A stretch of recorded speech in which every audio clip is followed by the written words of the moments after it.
Je m'appelle Arthur, j'ai 72 ans, et je dois vous avouer quelque chose. Depuis 15 ans, je mange seul.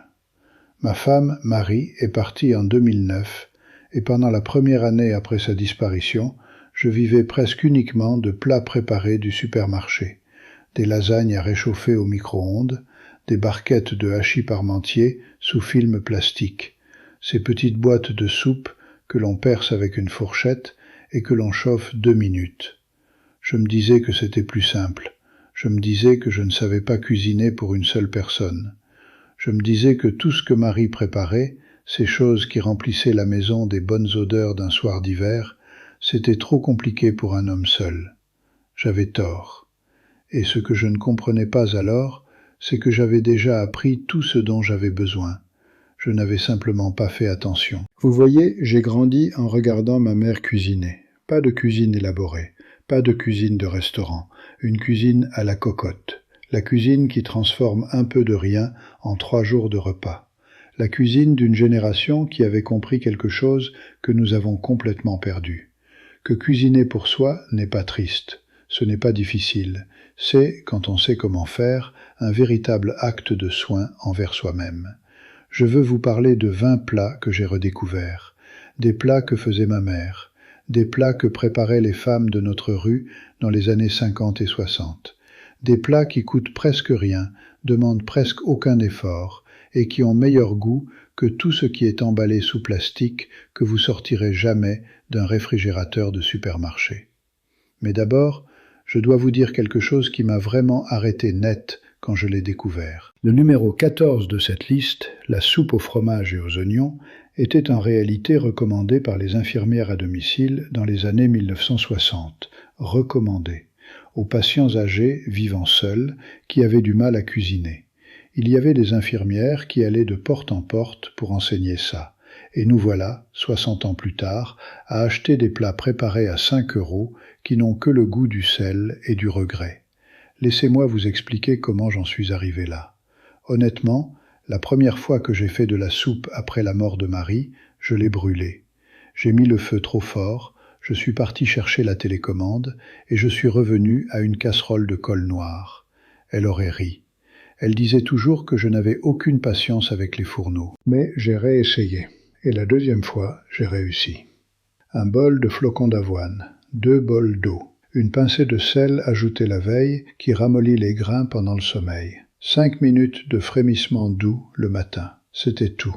Et voici ce que je ne comprenais pas à l'époque. Cette petite pincée de sel la veille fait toute la différence. Le grain s'ouvre différemment. La texture devient autre chose. Crémeuse d'une façon qui ne coûte presque rien. Ma mère gardait toujours la crème du lait. Vous vous en souvenez? Quand le lait arrivait dans des bouteilles en verre, il y avait une épaisse couche de crème qui se formait tout en haut. Elle la récupérait et la mélangeait à la bouillie au dernier moment. Nous pensions qu'elle faisait de la cuisine raffinée. Elle était simplement intelligente. Un paquet de flocons d'avoine coûte moins d'1 € et dure 15 jours. C'est le petit déjeuner pour 2 semaines pour moins d'1 €.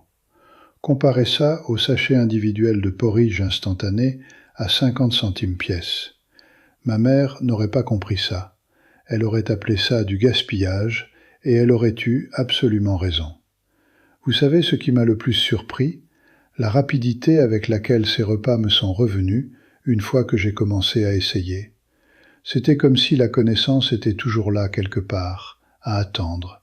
Il suffisait que je tende la main. Après avoir réussi la bouillie, je suis passé au pot-au-feu. Celui-là, je m'en souvenais clairement parce que l'odeur du bouillon qui mijote est l'un de mes souvenirs d'enfance les plus précis. Les légumes, c'est le secret du pot-au-feu. Pas la viande dont on a à peine besoin, mais les légumes. Les carottes, les poireaux, le navet, qui coûtent presque rien et font quelque chose à un pot de liquide que rien d'autre le fait tout à fait. Un petit morceau de jarret, environ 100 grammes, des carottes et navets en dés, un poireau si j'en avais un, tout dans la casserole avec assez d'eau froide pour couvrir, amener doucement à frémissement, laisser seul. Les légumes gonflent et épaississent le bouillon en cuisant, jusqu'à obtenir quelque chose de plus proche d'un pot-au-feu que d'une simple soupe. Quelque chose qui enrobe la cuillère et remplit le ventre d'une façon qu'une boîte de soupe du commerce ne gère jamais. Je le fais le lundi matin et il tient jusqu'au mercredi. La saveur s'approfondit à chaque réchauffage. La deuxième portion est meilleure que la première. La troisième est encore meilleure. Laissez-moi vous dire quelque chose sur les habitudes alimentaires des retraités français dans les années 50 et 60. La consommation de légumineuses et de légumes racines est restée stable chez les personnes âgées, même quand les familles plus jeunes les abandonnaient pour des produits plus modernes. La raison était simple. Les femmes plus âgées savaient ce que faisaient ces ingrédients. Elles savaient qu'ils s'étiraient, elles savaient qu'ils épaississaient, elles savaient qu'une poignée ne coûtait presque rien et transformait un petit morceau de viande bon marché en un repas qui durait des jours. Nous avons cessé de savoir ça, et je ne le savais pas à l'époque, mais perdre cette connaissance m'a coûté 15 ans de mauvaise alimentation alors que ce n'était pas nécessaire. Je dois vous parler de la soupe à l'œuf, parce que celle-là m'a vraiment surpris. Quand la retraite se fait mince en fin de semaine, c'est ce que je fais maintenant. On fait bouillir de l'eau, on émiette un cube de bouillon, quand ça bout, on bat un œuf dans une tasse et on le verse lentement dans la casserole en remuant doucement. L'œuf se prend en rubans, des rubans soyeux et dorés qui transforment un simple bouillon en quelque chose qui a l'air et le goût d'avoir demandé de l'effort. Puis j'ajoute ce que j'ai, une poignée de petits pois surgelés, quelques lanières de choux restants. Soudainement, il y a un repas du soir. En 1962, une douzaine d'œufs coûtait moins d'1 franc. Un seul œuf coûtait presque rien. C'était la cuisine à son état le plus élémentaire. Pas de hachage, pas de rester debout au-dessus d'un fourneau chaud avec des jambes douloureuses, pas d'étapes compliquées. Le tout prend 5 minutes et ne salit qu'une casserole et une tasse. Honnêtement, je fais ça maintenant quand je suis fatigué et que je ne veux pas réfléchir. Ça ne rate jamais. Les infirmières à domicile, dans des villes comme Clermont-Ferrand ou Nantes, enseignaient apparemment cette recette dans les années 1960 aux patients âgés qui avaient du mal avec une cuisine complexe. La protéine de l'œuf, la chaleur du bouillon, la facilité de préparation. Elles appelaient ça un médicament déguisé en dîner. Je pense que c'est exactement ça. Maintenant, voici quelque chose sur lequel je veux m'arrêter et vous parler. Parce que cette prochaine partie m'a vraiment mise en colère quand je l'ai découverte. Le ministère de l'Alimentation, cette institution de l'après-guerre qui a appris à toute une génération à cuisiner à partir de presque rien, a publié un livret en 1946 spécifiquement pour les personnes âgées vivant seules. Il s'appelait « Cuisiner pour un ». Et il contenait des conseils que les nutritionnistes modernes ne redécouvrent que maintenant, 80 ans plus tard. Le livret recommandait les plats mijotés non pas seulement pour la commodité, mais pour la nutrition. Il soutenait que les plats cuits lentement retenaient plus de vitamines que la friture rapide. Il disait que le liquide des légumes bouillis devait toujours être consommé, jamais jeté. Ce n'étaient pas des suggestions nées du sentiment. C'étaient des stratégies de survie développées pendant les restrictions et affinées par la nécessité. Ce que le ministère comprenait, et que nous avons presque entièrement oublié, c'est que cuisiner pour une personne est un art. Ça demande des techniques différentes de la cuisine familiale, des portions plus petites, moins de gaspillage, des méthodes plus simples. Votre grand-mère a appris ces choses non pas d'un chef de télévision, mais de la nécessité absolue. Et ces compétences sont ce que nous devons récupérer. Je suis en colère parce que personne ne m'a dit ça quand Marie est morte. Je suis rentré chez moi avec une brochure sur le deuil et un numéro de téléphone pour une permanence d'écoute. Personne n'a dit « Voici comment vous nourrir correctement quand vous vivez seul pour la première fois ». Personne n'a dit que les femmes de la génération de votre mère avaient déjà tout réglé. Laissez-moi vous parler de la soupe au fromage et aux oignons, celle que les infirmières recommandaient. Un petit oignon, émincé fin, ramolli dans une noix de beurre. Une poignée de pommes de terre en cubes, ajoutées avec juste assez de lait pour couvrir. mijoter jusqu'à tendreté, puis couvrir de gruyère râpée et passer sous le grill jusqu'à ce que ça bouillonne. Le tout préparé dans une seule petite casserole et mangé directement dedans si on veut. Pas plus de vaisselle qu'une casserole et une fourchette. En 1963, un morceau de gruyère coûtait quelques francs et durait une semaine pour une personne. Le plat ne demandait rien à des mains fatiguées ou à une vue qui baisse. Pas de minutage précis, pas d'étapes compliquées, juste un doux mijotage et de la patience. J'ai lu une fois des témoignages de veuves lyonnaises qui se souvenaient de faire ça chaque mardi soir. L'odeur du fromage fondant qui flottait dans les rues des quartiers. Pour ceux qui vivaient seuls, la casserole chaude tenue entre les mains était aussi réconfortante que la nourriture elle-même. Je comprends ça parfaitement maintenant. Je le comprends d'une façon que je n'aurais pas pu comprendre avant de commencer à vivre seul. Vous voyez, il y a quelque chose dans une casserole chaude, dans les mains, dans une cuisine silencieuse, que je ne peux pas tout à fait expliquer. C'est quelque chose à voir avec le fait de ne pas être impuissant, d'avoir fabriqué quelque chose, de savoir qu'on n'a pris rien et transformé ça en quelque chose qui vous garde chaud, nourri et capable de continuer. Voilà où les choses deviennent intéressantes. Et voilà ce que je veux vraiment que vous entendiez. L'industrie des plats préparés a construit un empire de plusieurs milliards d'euros sur une seule hypothèse, que les personnes seules ne peuvent pas cuisiner, qu'elles ne cuisineront pas, que la commodité est plus importante que tout le reste. Ils vendaient des portions individuelles de gratin dauphinois pour 4 €, qui coûtaient 40 centimes à produire. Ils commercialisaient le riz micro-ondable comme une commodité, alors qu'un pot de riz prend 15 minutes et coûte une fraction du prix. Ils emballaient tout sous plastique et nous disaient que c'était le progrès. Ma mère aurait ri.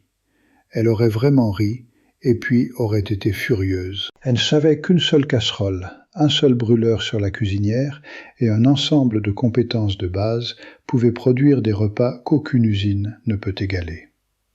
La tragédie n'est pas que ces recettes ont été oubliées. La tragédie est qu'on nous a convaincus de les oublier. Chaque personne âgée qui mange seule un repas micro-ondé froid a été abandonnée, non pas par ses propres capacités, mais par une industrie qui profite de son impuissance apprise. Je trouve ça très difficile à pardonner. Alors laissez-moi vous parler de la soupe aux lentilles avec des lardons, parce que celle-là ne coûte presque rien et est, je vous le dis honnêtement, l'une des choses les plus satisfaisantes que je mange. Les lentilles rouges. C'était l'arme secrète de ma mère. Contrairement aux haricots secs, elles n'ont pas besoin de trempage et cuisent en 20 minutes. Je fais revenir un lardon, haché en petits morceaux, jusqu'à ce qu'il soit croustillant. Puis j'ajoute un oignon émincé et une carotte en dés. Une demi-tasse de lentilles rouges suit avec un demi-litre d'eau ou de bouillon. Je laisse mijoter la casserole jusqu'à ce que les lentilles s'effondrent en une soupe épaisse et réconfortante. Toute la casserole coûte moins d'1 € et dure 2 jours. En 1958, un kilo de lentilles rouges coûtait quelques centimes. Les aides soignantes à domicile, à Bordeaux, Marseille et Strasbourg, distribuaient des copies manuscrites de cette recette tout au long des années 1960 aux patients âgés avec des budgets limités. La protéine des lentilles, le gras du lard, les vitamines des légumes. Un repas complet dans une casserole. L'odeur du mijotage était, pour beaucoup des femmes de cette génération, l'odeur de la survie, de la débrouille, de passer un autre hiver seul. Je connais cette odeur maintenant, et je la comprends différemment de ce que j'aurais compris il y a 20 ans. Laissez-moi vous parler de la fondue au fromage en casserole, parce que je veux que vous sachiez que ces repas n'étaient pas seulement une question de survie. Ils étaient aussi une question de plaisir. Ce n'est pas du fromage sur du pain, c'est quelque chose de bien plus satisfaisant. Je râpe une bonne poignée de comté dans une petite casserole avec un peu de vin blanc, une cuillère à café de moutarde de Dijon et un œuf battu. Remuez à feu doux jusqu'à ce que ça soit épais et bouillonnant. versée sur du pain grillé et passée sous le grill jusqu'à ce que ce soit doré. La casserole n'a besoin que d'un rapide essuyage. Le résultat est riche en protéines, réconfortant et vraiment délicieux. En 1962, les ingrédients coûtaient quelques francs et fournissaient un dîner complet. Honnêtement, la première fois que j'ai fait ça, je me suis assis à la table de cuisine et j'ai ressenti quelque chose que je n'avais pas ressenti depuis longtemps. Quelque chose de proche d'un vrai contentement. Non pas à cause de la nourriture elle-même, bien qu'elle ait été très bonne, mais parce que je l'avais faite, parce que j'avais pris rien de particulièrement impressionnant et transformé ça en quelque chose qui avait le goût de venir d'un endroit qui s'en souciait. Je veux vous parler de la soupe de poulet, faite à partir d'une carcasse, parce que ma mère faisait ça, et je l'ai regardé le faire, et ensuite je l'ai complètement oublié pendant 40 ans, et j'en suis embarrassé. Quand j'achète un poulet, je l'utilise maintenant 3 fois. Le premier jour, rôti. Le deuxième jour, en tranches froides avec des cornichons. Le troisième jour, la carcasse va dans une casserole avec un oignon, une carotte, une branche de céleri et assez d'eau froide pour couvrir. Elle mijote pendant 2 heures et les eaux libèrent quelque chose dans le liquide que vous ne pouvez pas décrire, mais que vous pouvez absolument goûter. Je le filtre et l'assaisonne et remue les morceaux de viande que j'ai récupérés des os. Cette soupe ne coûte rien au-delà du temps qu'il faut. En 1956, un poulet entier coûtait quelques francs. La soupe a prolongé cet investissement d'encore 2 repas sans aucun coût supplémentaire. Pour ceux d'entre nous qui vivent seuls, ce n'est pas seulement de l'économie. C'est une sorte de compétence qui a été transmise de génération en génération et que nous avons d'une façon été persuadés d'abandonner. L'odeur du bouillon de poulet sur le feu signifie que rien n'a été gaspillé. Chaque centime a été étiré aussi loin que possible. Ma mère n'a jamais jeté une carcasse de sa vie. Je l'ai jetée depuis 40 ans. Je n'en jetterai plus jamais une tant que je vivrai. Laissez-moi vous parler du gratin de macaroni, parce que c'est peut-être le repas qui m'a le plus surpris quand je l'ai fait de zéro pour la première fois. J'avais mangé des macaronis en paquet et des macaronis en conserve, et la version du supermarché surgelée plusieurs fois. Je pensais savoir à quoi ça ressemblait. Je ne savais pas à quoi ça ressemblait vraiment. Ma grand-mère le faisait dans la même casserole que les pâtes, économisant la vaisselle. Elle faisait bouillir les macaronis jusqu'à presque tendres, les égoutter, les remettait dans la casserole avec une noix de beurre, un trait de lait et une bonne poignée de gruyère râpée. Remuer à feu doux jusqu'à ce que le fromage fonde dans une sauce qui s'accroche à chaque morceau de pâte. Un peu de moutarde de Dijon relevait la saveur. De la chapelure dorée sous le grill, ajouter quelque chose au-dessus que la version industrielle n'a jamais.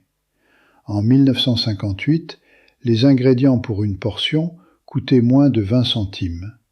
La version plat préparé, quand elle a finalement apparu, coûtait 8 fois plus cher et n'avait que le goût du sel et d'un vague souvenir de fromage. Pour ceux d'entre nous qui vivent seuls, c'est le genre de réconfort qu'aucune usine ne peut reproduire. L'étirement du fromage fondant, l'odeur de la moutarde, la chaleur du bol entre les mains. Cette chaleur est réelle. Ce n'est pas quelque chose qu'un micro-ondes peut produire, pas la même chaleur. Je dois vous parler de la soupe au pain et au lait, parce que je sais que certains d'entre vous penseront que c'est trop simple pour mériter d'être mentionné, et je veux vous dire que vous avez tort. La soupe au pain et au lait était le repas le plus simple de tous et peut-être le plus mal compris. On déchire du vieux pain dans un bol, on verse du lait chaud dessus, on ajoute une pincée de sucre ou un filet de miel et on mange immédiatement. C'est de la cuisine de convalescent. C'est la nourriture qu'on vous donnait enfant quand vous étiez trop fatigué ou trop malade pour manger autre chose. Pour ceux qui ont les gencives sensibles ou les dents abîmées, pour ceux qui sont trop fatigués pour mâcher, pour ceux dont l'appétit a diminué, la soupe au pain et au lait est une nourriture sans lutte, Certains ajoutent un œuf battu au lait chaud pour la protéine. D'autres y mettent de la confiture. Les variations sont infinies. En 1952, une miche de pain coûtait 20 centimes et un litre de lait coûtait 15 centimes. Une portion coûtait peut-être 1 centime. Ce n'est pas de la nourriture de pauvres, c'est de la nourriture de survie, perfectionnée au fil des siècles et servie sans honte. J'en ai mangé des soirs où je ne me sentais pas bien, et des soirs où j'étais simplement fatigué, et des soirs où l'idée de cuisiner quoi que ce soit était trop lourde. Et à chaque fois, ça a fait exactement ce qu'il était supposé faire. Ma mère m'en servait quand j'étais malade. Je m'en sers maintenant quand j'en ai besoin. Il y a quelque chose de juste dans ça. Et le dernier, celui auquel je pense le plus souvent, le bœuf en daube. Un petit morceau de joue de bœuf, peut-être 200 grammes, doré dans une casserole avec un oignon émincé, du bouillon ou de l'eau ajoutée pour couvrir, avec une carotte, une pomme de terre, un bouquet garni et un verre de vin rouge si j'en ai.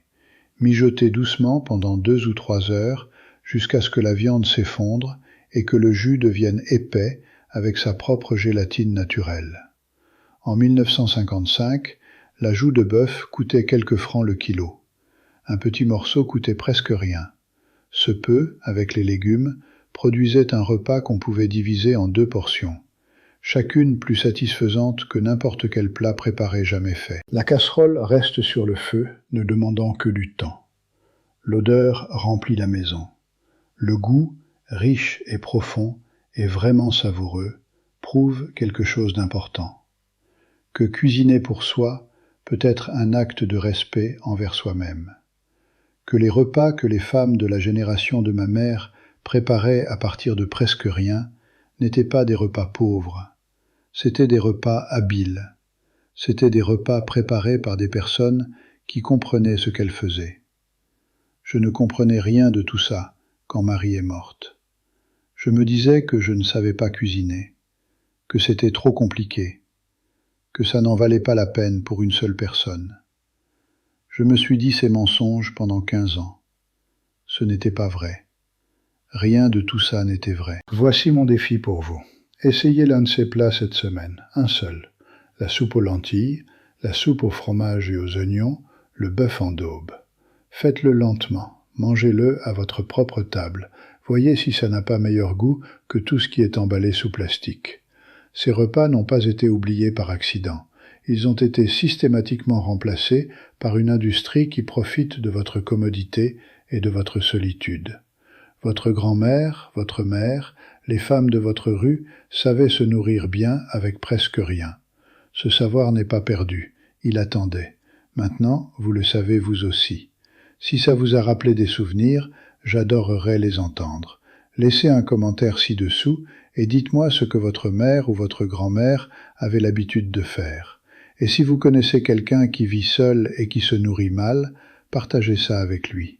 C'est peut-être la chose la plus utile qu'il verra cette semaine. Je serai de retour la semaine prochaine avec plus de ce que j'apprends. Abonnez-vous si vous ne voulez pas rater ça. Il y en a encore beaucoup à venir.